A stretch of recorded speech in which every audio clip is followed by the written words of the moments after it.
வாங்க இன்னைக்கு கோதுமை ரவா வச்சு உப்புமா எப்படி செய்யலாம்னு பார்க்கலாம். எண்ணெய் ஊற்றிக்கலாங்க. எண்ணெய் காஞ்சிருச்சிங்க. கடுகு போட்டுக்கலாம். வரமிளகா 2 கிள்ளி போட்டுங்க. 1 ஸ்பூன் கடலப்பருப்பு போட்டுங்க. 1 ஸ்பூன் கடலப்பயிறு போட்டுங்க. 3 பச்சை மிளகா போட்டுங்க.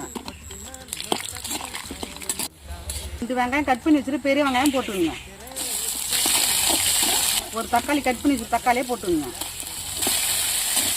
கட் பண்ணி வச்சுட்டு கேரட்டை போட்டுங்க. கட் பண்ணி வச்சுட்டு பீன்ஸை போட்டுங்க. 1 கப்பு ரவாங்க. 2 கப்பு தண்ணி சேர்த்துக்கணும்.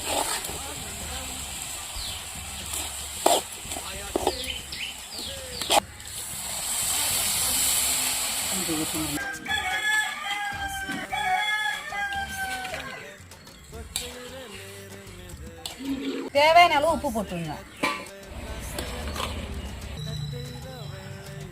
அவ்வளோதாங்க, கோதுமை ரவா உப்புமா ரெடி.